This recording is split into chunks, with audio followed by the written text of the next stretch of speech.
Well, good morning as we're sitting here at LTV on this beautiful Friday morning, November 10th, year 2023, here with the Hello Hello Show. My name is Haim Mizrahi, continuing with the tradition of public access and the tradition of the Hello Hello Show that's been on the air since 1980.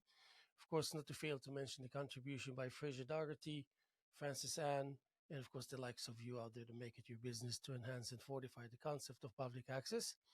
And my guest is Josh Gladstone.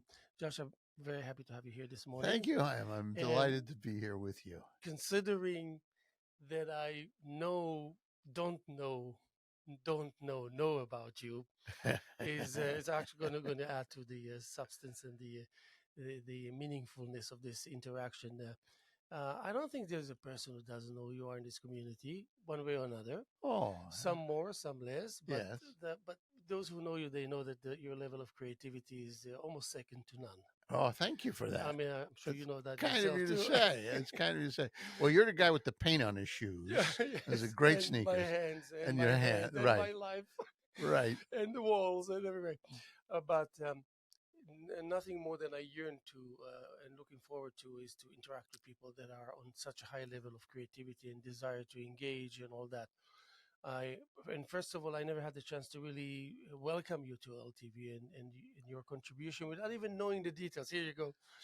It will be immeasurable, I'm sure, and coming from your heritage, Guildhall and whatnot.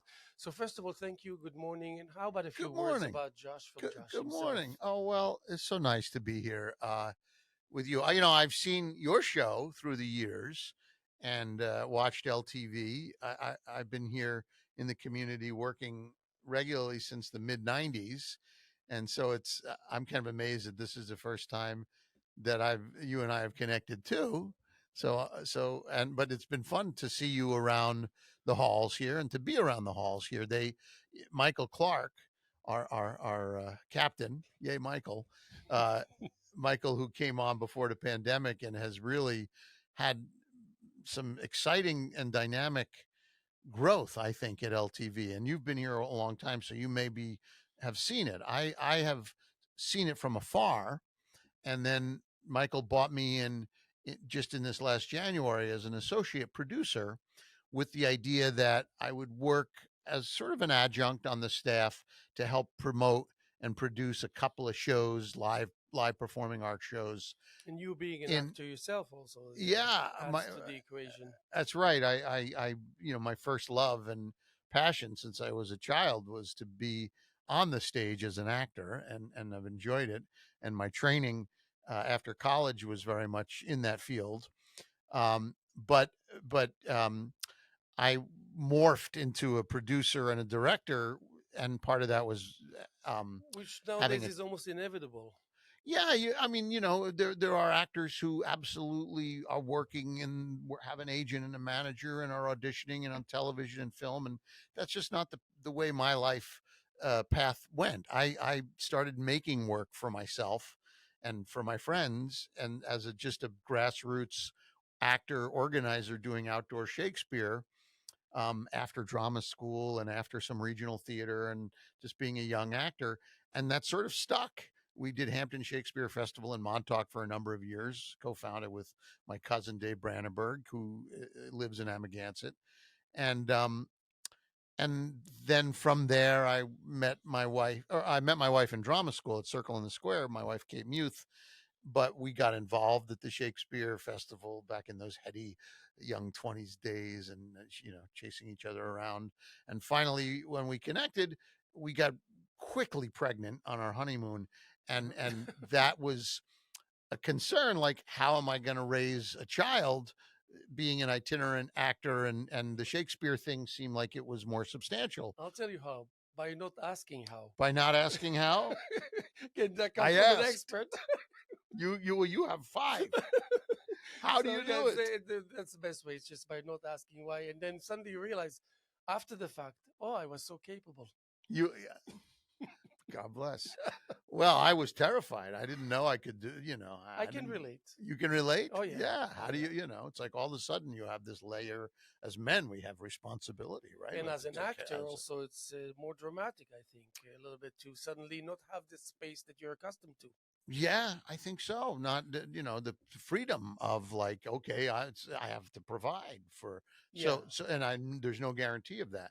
So I got lucky because of the producing work, and Guildhall had a job opening that I applied for, and I wound up moving my family out here, and my son went to spring school, and my wife started her I love it. theater Yeah, and I know company your out wife. here, I know my, Neopolitical I know Cowgirls, and her yeah, endeavors and all Kate and this. Yeah, Youth, yeah, great. and she's been able to make her work in the community. I've made work in the community. So I thank you for there's creativity in bringing shows to life, in facilitating for the arts, in producing projects, in bringing. I've found the creativity and the satisfaction in that. I mean, I still love acting. I still love directing. I Yes, saw yes. Bay Street's Crucible last night. It was fun to be in the theater and Mm-hmm, mm-hmm. see actors working. And Yes, we, definitely.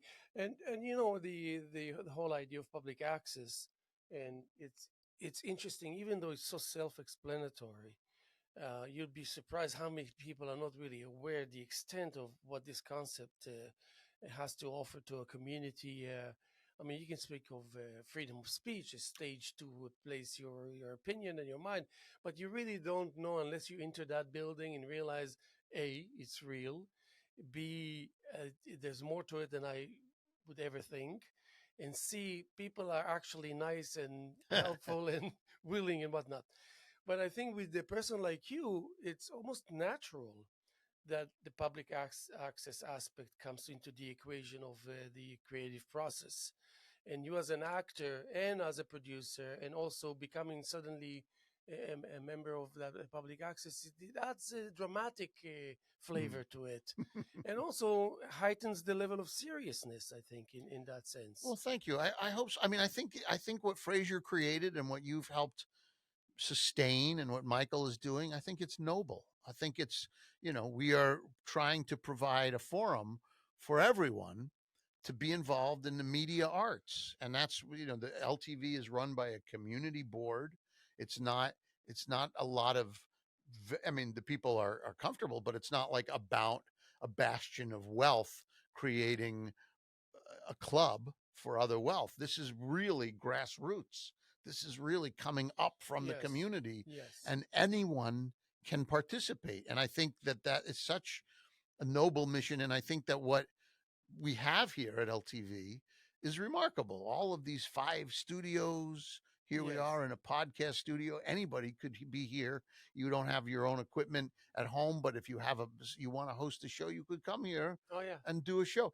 The same is with Studio 3, which is why what you say is what Michael brought me in for is we have channel 20, we have channel 22, we cover the government, we so people are aware of the inner workings of the town, and we have the history, the archives are right behind us of the town's archive. That's a nervous system, a collective memory that we Yeah. are the stewards of. But we have this space, Studio 3, which I love, which is this flexible, I don't know if people realize, it's this fully flexible black box studio Which space. I painted black, by the You way. painted that? Yes, That was of you? It's a course. big room. Oh yeah, and I painted because don't forget that Fraser simultaneously had the East Hampton I studios, remember that and experiment I mean well. this is, I don't even want to talk about it, but this is probably one of the most incredible losses Hmm. in terms of potentially. I mean, he had a dream. The dream was that he is going to activate this space in order to support LTV, so he doesn't have to approach town hall that often or to approach anyone for help. So that will sustain whatever it is between the amount you get from town and the cable. Yeah. And but obviously, a lot of promises that he actually also initiated on the basis of firm promises from influential individuals that they will definitely make it happen, but they did not. There, Hmm. I had my first solo exhibitions, 30,000 square feet. because Fraser approached me and he said, "Why don't you use it for about a week and all this?" I said, "This is not Ashwa Hall. This is East Hampton Studios. Everywhere you look is 50 to 70 feet away." Yeah, huge So space. and the actually interesting that you say Studio 3. Studio 3 used to have an open balcony once on the top. Really? Those windows Oh, that you yeah, yeah. had Okay. were actually the Oh, I balcony into never the saw waiting that. room on the top. Ah. So my first show that I had, I dropped 4x12s from the window, large scale paintings. So I Ooh, remember that was my first display ever of art. But you're right to that say, was your first display here? well, one of the first. Oh, It was in okay. '98. Yeah, Okay. Wow. and I started with art, I think, only '97. Huh. Um, but would you see? Also, people are another way to what extent we are lucky, not only by having Fraser Dougherty, by having Frances Ann that more than once opened her wallet Mm, and signed a check for tremendous amounts for those mm. days, just so things will not crumble because she knew that. That it was a miracle in itself. And the studio is named after her. Studio 3 Correct. is a Francis Doherty stage. And in addition to that, with Fraser, he will be the kind of a guy that would look at the screen and check LTV at 2 o'clock in the morning, suddenly to realize something is wrong. He's going to be here in 5 minutes. So there was just no question about He that. loved it. So he was as firm as in your face as much as he would be considerate and gentle. Mm. But he knew that these all four aspects were needed to prevail. And sometimes he would drive you crazy just because he keeps on repeating himself. But public access cannot survive unless you repeat yourself over and over again Mm. as to define what's already obvious. Yeah, I But think it's you're never right. enough. It takes a visionary. Well, he was a visionary and he dedicated much of his life to this dream. And I knew him a little bit, not like you did, but I respected him and I got to work with him at East Hampton Studios when Guildhall in 2007 was closed for renovations, and we went and did a play, a Steve Martin play in there, Picasso at La Panagio. What a great Yeah, space that was to I work in. And remember that. Fraser Yes. was like, "We've got to make this happen. We've got to make this happen." And he was kept talking to me, and I was like, I'm working at this other place, but who knew then that I would be coming here, and helping to sustain his legacy. And I'm proud to do it. And I'm sorry we lost East Hampton Studio, but we've got still, Oh, we got Studio 3. we, It's we good. got this great space. Yes. We Oh, got yeah. this great By, space, by all means. and we could do a lot with it. Oh, yes. And you are doing a We, lot with we it. are. And by the way, apropos that, I wanted to ask you about the state of mind of the youth today that you obviously work with young men and women. Uh, because it's always as a way to portray where we stand, values, just what is our point of reference, code of conduct.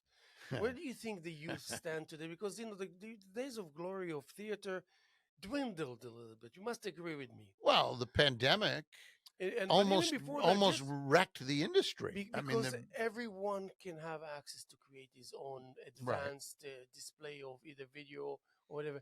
Uh, So, what do you see vis-a-vis the profile of the young men and women as they are kind of involved in the world of theater and Well, art? it's a great question. It's a great question, and I have a few specific answers to that.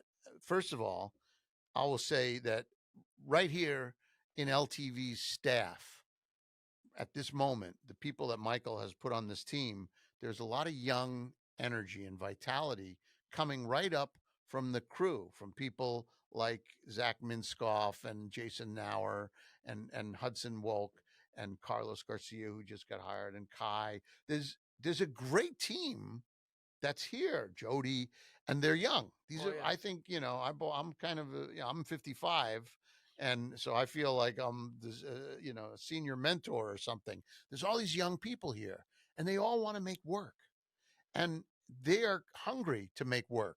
So the things that we're doing at LTV, like the hangar coming up in a couple of weeks, this number. Did you go to the first one? no, I haven't. Okay, maybe you'll come to this one, even though Yes, you got kids, and yeah, yeah, but it's young people, and it's DJs and projection design and loud music, techno music and dancing, and what a great and inexpensive, and beer, and it's a party. yeah, And yes, why not? That's what young people like to do.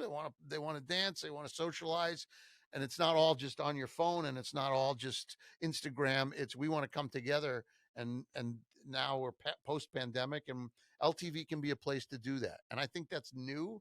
And I think there's more of that coming. And I think that's generated by young people from the staff and in turn from the community, because these are young people who work here that live and have friends in the community. And as this young generation starts to see this as a viable place to come and have fun, Yeah. that will revitalize. And you see it in the artwork, you see it in the work that you're doing, Yeah. and the curation of painting and print and visual design that's being now allowed to be exhibited in the halls. Yeah. And I Yeah. dare say some of the artists are young Oh artists, yeah. some of them are not, Yeah. but Yeah. some of them are. And how great that they're getting a chance to see their work exhibited here. Yeah, and I showed Jody Gambino and Esli Escobar, some of Yeah. their work here. So And those are young guys who then they feel invested, young people, young artists. They can have an exhibition here. yeah, Maybe it's a little less onerous, or there are certain curatorial hoops you must jump through at the larger institutions, whether it yes, be the parish or guild hall or even the church. yeah, And there's a little more egalitarianism. That's the spirit of LTV. yeah, So a young artist might have an easier time of exhibiting here if you give them a chance. And a young artist might have a chance to do a podcast here that they might not do. They can do the raves and dances here. And in terms of theater, traditional theater, I will say this, that we partnered with Neopolitical Cowgirls, and they were here last week doing an adaptation of Shakespeare as seen. It's Midsummer Night's Dream, called The yes, Dreamer, yeah, yeah, as of seen course. through the I eyes of remember a it from young woman. Hayground, so Hayground? the the Midsummer Dreams, They used to. Hayground does great work with Oh yeah, oh, yeah, Shakespeare. yeah, I I know. applaud them. Yes, They work yes, with Shakespeare and Company, where my wife was actually trained. yes, But so this was similar to that, where we took an established piece and we had a young cast. But the point being, you asked about young people, and we had school shows here where we bought 50 kids from Pearson and from Bridgehampton School, ranged from 7th grade to 12th grade. 50 kids in Studio 3 reciting Shakespeare yeah, and learning about this classic play and experiencing the art. He said, guess what? You're now all actors. And it was a 6-hour workshop. And at the end of 6 hours, they are doing scenes from the play. And these are kids that had no familiarity. They have no familiarity with a 400-year-old dead white male playwright. yeah, yeah, yeah, of But course. now they say, oh, I maybe even English is not my first language, but I just had an experience of making theater through gesture, through sound, through imagination, Yeah. through exercises I've never And, tried and I'll tell you before. why I have an answer, because the modernism, of course, this is the age of the crystal age of modernism. It helps you get rid of the fear factor of, especially when it comes to theater, and especially if you have no clue of what theater is all about. But when you come from this kind of modernistic background, it helps eliminate kind of, or put on pause or on hold all these obstacles that will make you start thinking about your self-esteem. That's You right. know, and, That's right. And and just to take a leap and to yeah, be yes, brave. and live, take a leap live, Take a leap live. live. Yeah, And so and that's and I think humans are hungry for play and for story and for interaction. It's integral to who we are as animals, as beings. yeah, And I don't think we just want to be closed off. I think we want to interact. And to see yes, kids play and be creative with each other, that's never going to go away. That's part of what so theater facilitates that. yeah. And then it leads to, deeper dramatic works that will elevate the spirit and the soul. And we have a black box space. And so we have a space, we have a sacred Oh duty yeah, to by fill all that means. space with art It's and almost life. it's almost like a no-brainer, and but the what is it that I wanted to mention, that the aspect of not taking yourself seriously comes from my necessity to adapt to moments of doubts and weakness in the studio when I face because You mean when you're I, painting? yeah, when I'm painting, and I come from a void that is unexplainable, almost, where I ended up in a community that everyone in his uncle is a great artist. I'm like, so suddenly I need to introduce myself as an artist when no one ever knew that I was one. So a lot of things that, as strong as I thought I was open to having this. I'm going to fall apart any second. Kind of, you know what I mean? Yeah. Before it even begins. So I had to come up with the ways to preempt that kind of Well, avalanche. it's a leap, isn't it, to be an Yes, a artist? leap. So It's a because you leap. It's a mentioned the leap, creative leap. Good for you. Any just of us who because, do it. but the way I did it is because I kept on repeating myself. The most cliche aspect of don't take yourself seriously. Yeah. But what does it mean on the surface? I had to become an actor in front of the canvas. In front of the Now it was, canvas. yes, I like that. but I was able to do it because I was alone. I'm Mm. alone in the studio. I don't have to worry who's checking me out, who thinks that I'm a no good whatever. Uh, no one's opinion exists in that space, and I was acting. I remember that the biggest breakthrough I had is that when I pretended to be an artist, I had a brush in my mouth and I had a brush in my hand, and the brush in my mouth never left my mouth, never used it. The brush in my hand was in the posture that an artist would look like an artist, which I'm not, which wasn't me. And and I learned about the secret of being consistent with your plan. Have a plan in place, be consistent, and at the end of the that mini journey, you will realize that you did wow very well. So I had to adapt this, and when it worked, I kept on adding. What was it? What was your? Had you been painting since you were a child, or No, what was your moment, if I can ask, that you said, "I'm going to do this"? You can um, put the brush in your mouth and then your hand, and I'm going to I think it pretend to be started an when I was artist. No, 10. I am an artist. Yeah, no evolutionary process, no aspirations like one day I'm going to become an artist. But what I think contributed to it is when I was 10 years old, I was trying to, I ended up with a small hammer, a screwdriver, and a plank of wood.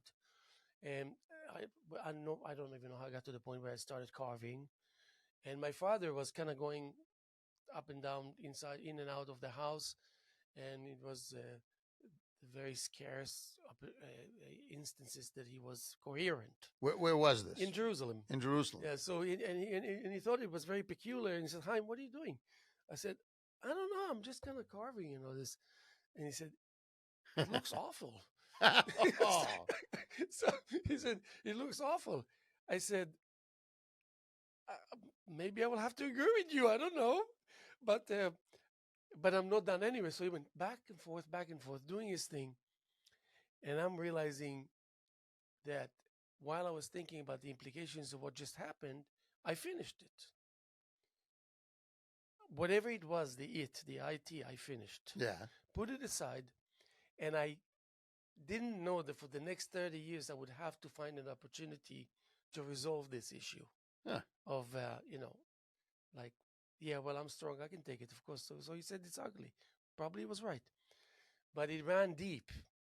So, Was he? What was his trade?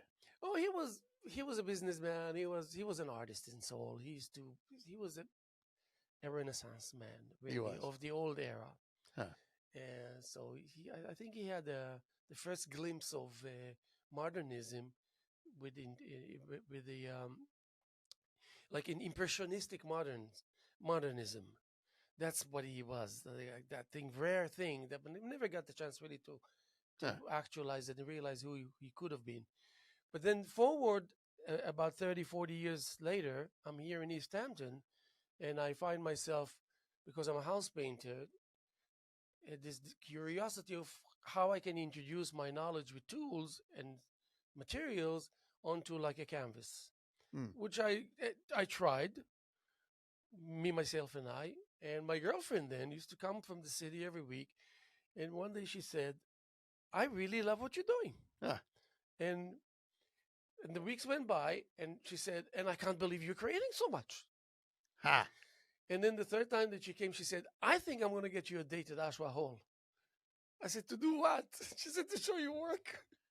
Good for her. Oh yeah, so And that so was, you just had the need to do this, yeah, without a to big deal. express I was yourself, very low keyed, very quiet. house painter, but with an idea that there's more to be I expressed. actualized it.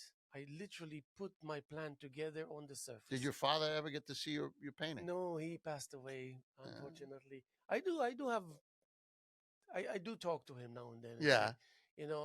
I'm so sorry you're not here, Mm, and all that. mm. So what she did, she said, one day she Beautiful. came, she said, I got you a date for April of 97 at Ashra Hall. I got you a date. That's great. I couldn't believe it. And she said, don't worry, you don't have to do anything. Just keep on creating. The day will come. We will hang. I'll tell you what to do. You help me. We'll invite people. I'll make an Was she an invitation. artist? She was, yeah, very creative.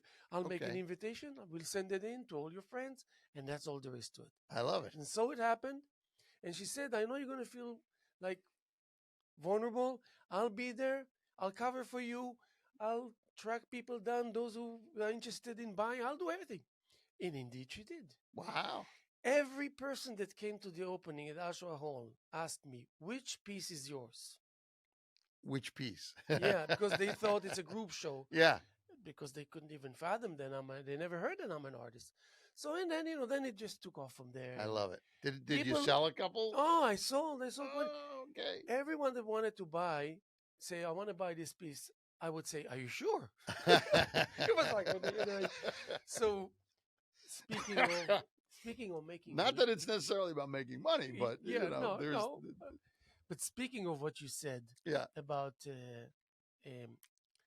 the role of acting and to keep a straight face through the process is so crucial, and I'm sure you know about that more than I do. You have to, in order to prevail as an actor, you have to keep a straight face through the process of uh, pretending. yeah. Correct? Yeah, well, that's the core of it. Is you So have tell to me bring. about it, please. Tell me about it. I want to hear. Well, you have to, and I think this is true for any artist, right? You have to bring the truth of yourself into the work, whether that's intellectual truth on a painting and a sculptor, your ability, your craft. You have to use your tools. An actor's tools are his emotions, our bodies, our voices. These are the tools. We don't have paint. We don't have brushes in our mouths. We have only what we bring to the story, our emotional truth. So, yeah, you have to commit very much emotionally, intellectually to inhabiting the character But and how do its you role implement within the story. successfully? How do you You can't implement? just giggle unless the character is a Yeah. giggling idiot. Then you Yes. then you giggle. But you have to Unless you believe in the story. You have to put yourself. That's the leap. You put yourself into the painting. You put yourself into the role of a painter. You put yourself into the character. I just played in The Dreamer two characters that are not me. One was a patriarch, Aegeus, this angry man who feels he owns his daughter. He owns his daughter's body. He owns his daughter's future. His daughter is an extension of his property. This is right. This is maybe not so distant from today's world in many ways Yes, and many correct. cultures. Good But in this point. particular story, this patriarch, that's not me. My son is living in Los Angeles and doing his life. I'm not controlling him, but I had to take my thoughts about control and anger and possession, and I put that into the story, into this character of this man who believes that he has a right to everything that is his daughter's. Full of vexation come I, But with how do you complaint against borrow my it? child. You kind of channel the emotion and you put it into the That was a language. great moment. How do you borrow it from the source that you want to take it from? Well, Because you have to borrow it for the second or for the minute or for the hour. yeah. Well, and then in the same play, I also played a different character who was a simple character, is a simple man who just shy. He just wants to eat raisins and he wants to enjoy and he's happy to be around. And that's a clown and he was fun. So those are different colors in my palette. You have your palette of blues and oranges, and I have my palette, and it's emotion. And what we as actors train to do is to access quickly and immediately our emotional life. So whether if the story calls for you to be a bastard like Aegeus or a sweet fool like Snug, you have to find the emotional truth in your heart that you can then bring that color to the foreground, So put it in the what is service it of that the story. helps you summon the character to be present. So because Well, it's an obviously, imaginative leap. but how do you actually, technically speaking, summon that character? I know that it's far fetched what I'm just No, I suggesting, love it. It's a but there serious is when, question. yeah, and because you want it to be present all the time, but informing it that it won't be in use all the time. But as No, long as its presence is there to make you, to reassure you that actually indeed it's there when you need it. So out of the equation that's of that section of time, uh, if it's here or here or here, at least you know it's present. yeah. Well, there are moments when we as artists are either more or less connected and inspired, but hopefully you have technique. When you pick up that brush, you have either because you practice for 20 years painting, you're working at it. As an actor, you have technique. There's a lot of great actors out there, and there's a lot of who have technique, and there are some who are just natural, who can access these emotions without any training.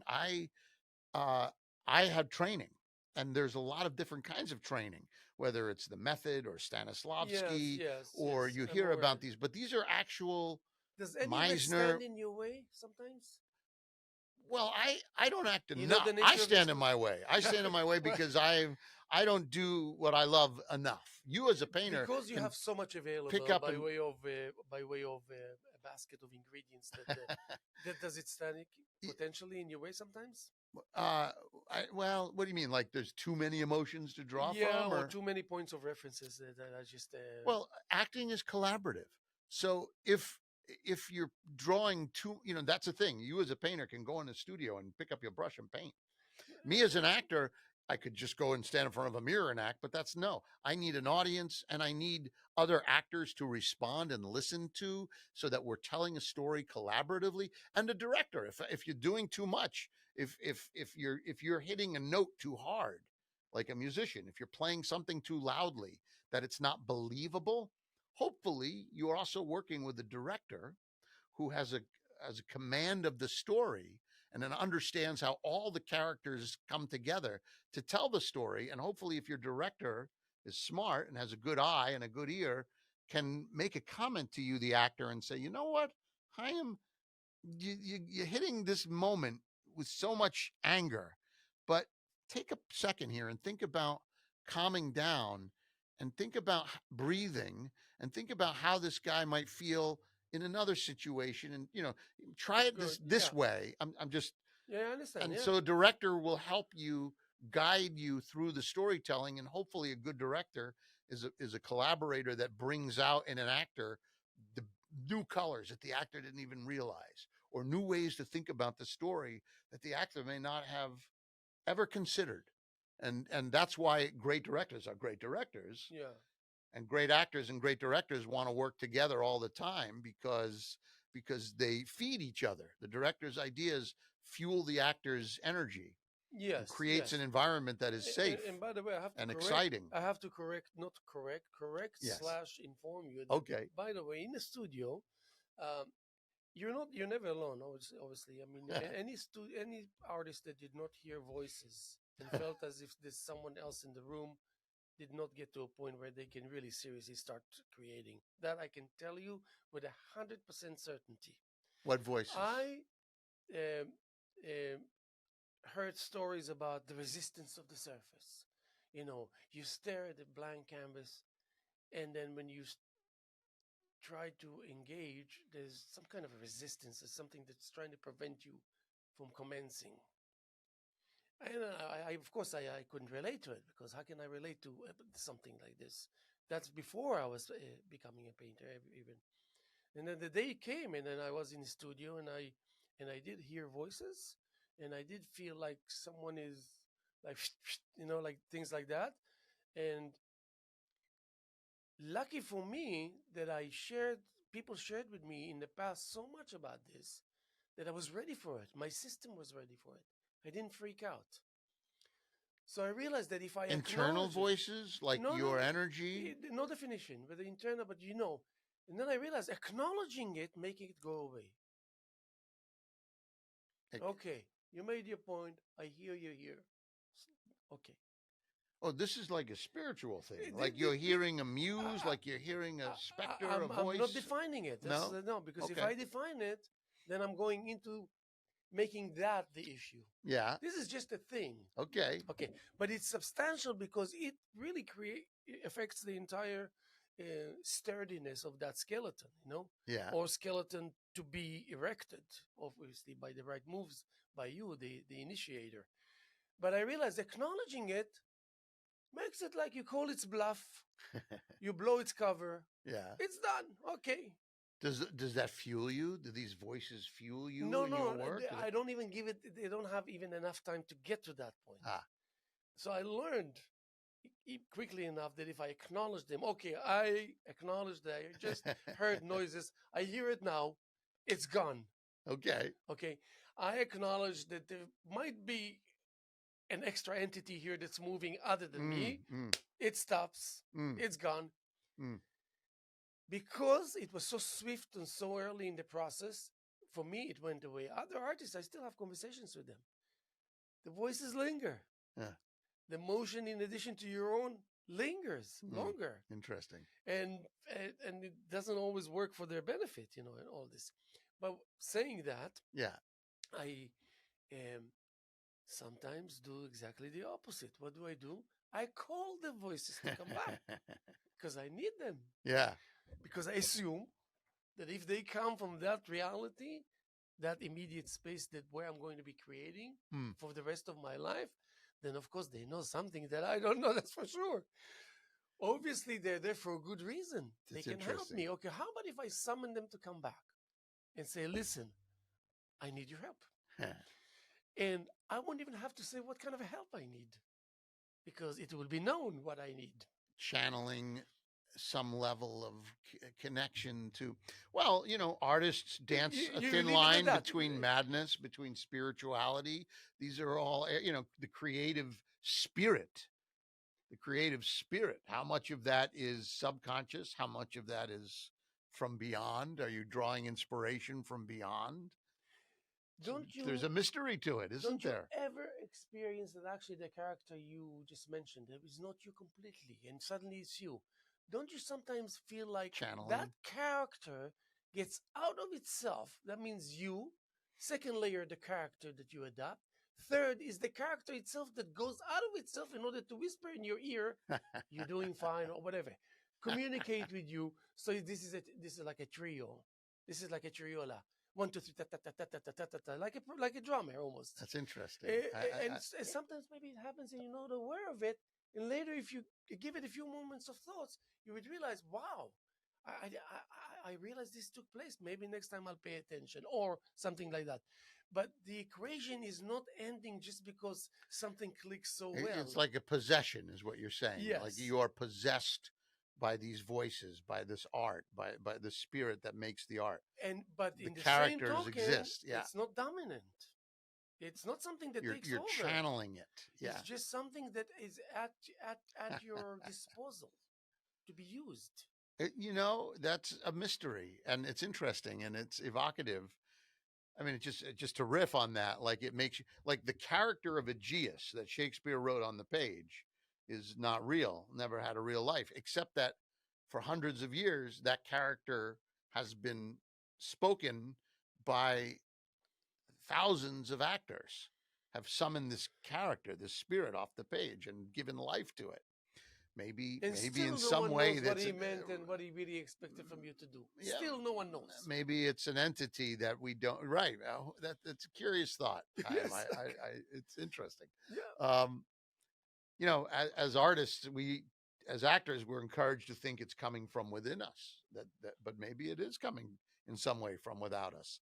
Maybe Shakespeare is a spirit that's transmitting this energy through time and space, through the writing, that we then are just, it's there. It's this, transcendence of time, but we are giving voice to this thing that exists outside of time and space. This spirit. I think I have an explanation of why Shakespeare did not really leave you with precise instructions on how to to actualize and to implement the significance of his is because he probably thought he will discourage you by doing it because he knows that you wouldn't be able to do it anyway. Leave it at that, let's see, you play it by ear. Play it by ear. That's Yeah, right. because if you're a good actor, that's what he probably would be concerned about. I need professional actors. I need actors that just can react on demand, there, instantly, and then I'm not worried. Yeah. Then the material will yield itself to them. Well, we're interpretive artists as actors. We Yes. interpret other artists' words and Yes. work. Sometimes we make our own up and we do our own solo performances, or we Yeah. do, but often we're just interpreting the work of others. So it can be interpreted many ways. Obviously, one actor would play a role very differently than another actor. That's what keeps the art interesting. One painter uses a color very differently than another. So It when you creates a don't different work painting. with kids and you actually find yourself in the big league, where everyone has their own established attitude and whatever you want to call it, stubbornness or Ego. ego. Yeah, well, that also comes to become an ego, but stubbornness, maybe insensitivity, and everybody is accepting everything because it's just the way it is. You can't. If you start questioning, you slow the process. You slow the process, the production will not happen. There will be just so many self-imposed obstacles that nothing will work. But it's quickly enough you realize that the accumulation of that which you don't address will come back to haunt you. Do you understand where I'm leading into that world of saying, okay, you know what, leave him alone, don't pay attention to him, but remember, he's top notch, he's first class. So this is the rationale that we need to expect in the world of arts. He's a musician. He's a surgeon. His bedside manners are awful. But don't forget, he will save your life. But you want to say, but maybe he's so weird, I will die because he's going to neglect something because he thinks he's just so great. You might want a second opinion if you're seeing that doctor. Yeah. Or maybe a crash course on bedside manners, from someone who knows how to give crash courses. Well, that's the amazing thing about life, isn't it? Is that so apropos, so my question is, if it all is a question, it's more like a statement, a wishful thinking for it to be a question. So how much do you need to? How much change is taking place in your immediate vicinity when you suddenly go into the big league rather than working with kids? If there's an instance where you have to go, and so what kind of a person you find there in the shape of you? Well, look, the big league. What's the big league? The big league is what? When you're in a movie, when you're in Broadway, when you're at the highest and the height of the career, when you're people your age, as opposed to children. Well, the thing about being an actor in the theater is, look, I saw the room where the kids were, and they were coming to life with a spark of excitement and energy and joyousness that was fresh and invigorating. And you frankly hope to have that spark of energy when you're in the quote big leagues. It's that spirit of playfulness, that is that joy that is at every level of this craft. So you can, ultimately there's the work aspect, there's a job aspect, but the job is to be joyful and alive and tell story. And that can be a child. I've seen great child actors. We had a 15-year-old girl in our play that was terrific. Are we recording? No. Oh, okay. Okay. We're just chatting. Don't tell them how I behave. Do you? Is this camera not good? Everything is good. No. Oh, okay, all right. So my point being that there was a child actor who's 15, and she wants to be in film and television, but she did her first theater with us, Gigi Grace, and she was great, and she had playfulness as much as a 50-year-old actor who had been doing it for 20 years, and they're working together to tell the same story. So what's the big leagues? I mean, there's experience. People are more experienced. It's a form of speech. Well, but there is that feeling of, unless you are a television actor who has had certain number of credits, or you have an Academy Award, or you've been on film, and that legitimizes you as an artist, Unless your work is in the Guggenheim or the National Museum or, in the Louvre, if you don't do that, are you still an artist? Well, there's levels of success professionally and financially, but ultimately the art is the art. Yeah, but when I go to visit my friends, the artists, some of them are greater than others, and it's just a matter of fact. My whole attitude changes. I know what to expect. I know what I'm up against once I enter the studio. I don't necessarily behave in the way that I would behave in other studios of other friends. So in that sense, Well, it's a when you're in the presence of great craft and great skill and great emotion, and there are artists who are more successful conveying that than others. Surely, of course. so what? What makes a great actor? What makes a great painter? Yeah, yeah. So what does spell breakthroughs for you? I mean, obviously, you got to a point where you probably did a lot where you probably cannot you don't anticipate to be surprised that often. Let's put it this way. Sure. It's just the nature of the beast, you know what I mean? Yeah. But what is there something that's fermented within you that's constant that you still wish and look forward to break through? What does it? Because as an artist, I can tell you What 10 different things about what it means, what I anticipate, how it governs my life, how much of a part of my life it is or it's not. But as far as where you are as an actor in that sense, what breakthrough spells what exactly? Well, I would have to, if I wanted a professional breakthrough, I would have to focus on levels of work that I'm not currently seeking. I mean, to be working all the time is a goal for an actor. Always to be called on to do interesting characters in television and film and work with great other collaborators. And I'm not. I'm here at LTV. I'm working in East Hampton as my community, and Michael has given me this hat and an office and a stage and saying, "Bring your art here." Give me And the hat. that's that I'm happy for that. That's good for me. I'm comfortable with this. My wife and I often say, what can we do for our ambition, for our careers, to extend and expand our income and our visibility and our craft? But we're also very much in love with being here.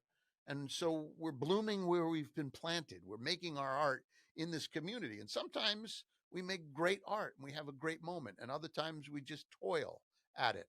But I know many artists who are great who don't work and who never achieve success, and I know many artists Yep. who are famous, who Yep. have done many films. Who I went to school with guys that went on and became famous actors. You would know them. I did summer stock, with Dave Harbour, who is now a big movie star, Stranger Things, and I've worked with Alec Baldwin, who's living in our community, and Yep. I've met him because he's in our community. Like you say, everybody out here and their uncle is a painter, is a great artist. There are great actors here living in the Hamptons that I would never have met had I just been still in Brooklyn, maybe, toiling away and trying to get a job in a theater in Ohio. So I'm happy to be here to get to meet great actors. Like Alec is a great actor. Oh yeah. You may or may not love him as a man, but he is a great man. Because he's a He's a great smart actor, I man, love him as a man. and he is a great actor. And he's just like any other actor in the fact that he just loves to do the craft. He loves to act. Oh yeah. He loves to take on characters. He loves to tell stories, And he makes it and happen. he makes and he's very good and he's charismatic. And people like that are a pleasure to work with. Dave Harbour's a pleasure to work with, but I also know a lot of kids who you never heard of who are a Yes. pleasure to work with. Yes. I mean, I could leave LTV and try to be a full-time professional actor in New York or Broadway, and we tried with that. When I left Guildhall at the end of October 2021, Yeah. after 21 years of running a theater at Guildhall, my wife and I looked at each other and she said, "What are you going to do? Yeah. Your next chapter?" And 2 years, So I knocked around and did a lot of different things, little things, producing. I'm happy to have a place. I find for me, it grounds me to know yeah. that I have a place and that I can be of service to people in the It community. I like to be of service. my question statement was more like in the meanwhile, like Yeah, alongside. It's not like I always tell my kids, listen, you can be an artist, but you can also be a therapist and a lawyer and a sure. scientist, and Yeah, and maybe you will be, but it doesn't mean that you cannot be two three things Good. And I asked them, what can you say about your papa when it comes to creating art? The one thing that comes into your mind, you know what most of them say? He creates a lot. Yeah. Every day there's a new painting. Every Wow. day there's this, and everybody. So they know. So the interpretation, the translation of that in their mind, he's got to be putting the work. So they work. Then they learn about the art, the result, and about work ethics at the same time. Good. Yeah. So It's a so great then I lesson. say, so take those three, and they can be three separate entities that don't really necessarily belong to the same source. So in the meanwhile, but what's You in? make a painting every day? Oh yeah, of course, there's more than that. Even you don't want to know. That's incredible. That's very. That's That's great. So you oh yeah, have the passion. You oh yeah, are and the driven. ability, and I have a photographic memory that serves me Wow. right in this process, very very right. But I wanted to. First of all, let me mention that we're sitting here with Josh Gladstone on Friday morning, November 10th, year 2023, here with the Hello Hello Show. And I want to remind you about the opening tomorrow. We have an opening reception for the group art show that we have with Justin Greenwald, Chris Lecur, and myself tomorrow from 4 to 6 p.m. Of course, you're all invited. Um, but I wanted And to. a screening of a film after that here at No, LTV. so is that's the with I the Am Judith, which I'm is Judith, yeah, of course, she's a Judy Sleed. Holocaust survivor. Thank you for God reminding bless me. her. Yeah. Judy Sleed. By the way, 6 Judy o'clock. Sleed uh, started her show with my encouragement after she was interviewed in my show. I broke her into LTV, and she started with and she The proved play's the herself. thing. Yeah. I remember that she created the fastest 50 shows. I mean, not compared to mine because mine is daily, but to the rest of the producers, she like this was Nice. on top. Yeah. Awesome. She's like a character that Yeah, I'm I wonderful. think she, like you, has the drive. Yes, yes, The and drive. You got to have that drive. I'm impressed with your drive she's and the only hers. person that I can sit across from. By the way, I went on her show a few times. The first 10 minutes, I sit, we laugh. We don't know why. We can't stop laughing. That tells you a lot already, right there. Nice. Okay. But I wanted to go back because we don't have that much. I think we managed to devour 52 minutes. Oh yeah, yeah, I know. Good. So I just want to end by what's in motion. What's in motion What's in here motion? at That means as they LTV? give, Yeah. just like even philosophically, Oh, what's always in motion that no matter what, this is an ongoing thing within the drive, a part of the drive, an ingredient. What's in motion? The one that is just like a second pulse. yeah. That just do that all the time. Doesn't bother you, doesn't intimidate you, but it's it's evident. Well, it's an interesting question. I mean, it's life, isn't it? And as we are alive, we need uh, to live, to produce. Life is to produce, to work, to make work, and that is that. While we are here on the earth, we chained to the world, and we all got a pull. Is a Tom Waits lyric that I love, and we must make our living, our livelihood here in the world, and I'm consider myself blessed in that I can make a living doing the craft that I love, which is to create performing arts, whether I'm an actor, whether directing, whether producing. That drive, like I come in and I know I got this show, I got this show, I got this show, I got to make this happen, I got to connect these, I got to get these people cast, I got to find artists to collaborate with. I got that drive of constantly needing to produce is what is going on for me. Yeah. I mean, I think, there's no retiring. Somebody said to me, a friend of mine said, when do you think? I was talking to a lawyer buddy of mine who I went to college with at Colgate, and he's, 56, and he's, maybe I'll retire at 60. He says, maybe I'll retire at 60. And he says, when are you going to retire? I said, I'm never going to retire. You retire when you're dead. Eli Wallach was making movies and he was 90 years old. Yeah. When you love what you do, you don't retire. You do Yeah. it. You work your whole life at it in some way. Harris Yulin, I love and adore and admire his dedication. He's in his 80s. He's not stopping. He's still working. So Yeah. I don't expect to ever stop having that drive. Fraser Dogs, they lived to be 101, and he fooled everyone. And He Um, kept oh, working, he didn't kept he? working. Yeah, he kept On working. Yeah, I whatever mean, I that used meant to, to him. I used to call him periodically, and when he was 98, 99, he would still ask me questions like it was like 1984. Like, I said, Frazier, I mean, you're talking to me about things that from 30 years ago as if it happened yesterday. He said, well, it's one and the same, you know. Uh, He said, how's the show doing? He used to say. I said, what do you think? How about you answer your own question? So what do you think? You know. So anyway, in that sense, well, first of all, I wanted to thank you for your courtesy and goodwill to come and share with me and Thank you. interact. You're welcome, Hopefully, and we can thank do you. it. Yeah, You, now that you know how just casual it is, we can do it more often than not. sure. We don't have to plan too much ahead of time No. because we're here all the time. We We're just working together in the yeah, studio, my yeah. And friend. then if the door Yeah. is open, let's just go in and have a Okay. show. And, Well, thank you. I want to add to that I think that LTV is lucky to have you, and also Thank you. uh, whoever thought about this blending, this union, uh, thought properly and well to bring you here and to become a part of the human um, uh, um, um, what is it, resources that makes LTV what it is.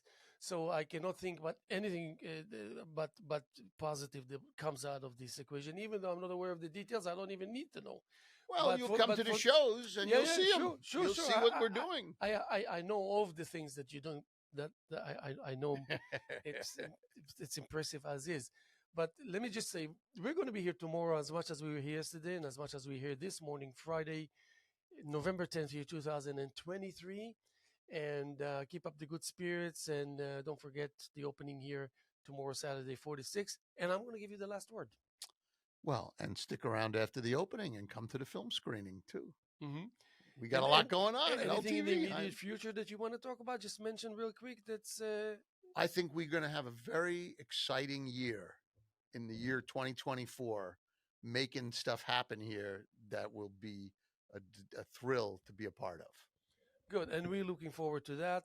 Again, don't be a stranger. Let's try and kind of beef it up by adding more shows and more interactions. And I promise you, I won't run out of questions. Good. Thank you, Good Josh. talking to you. Okay. Lovely.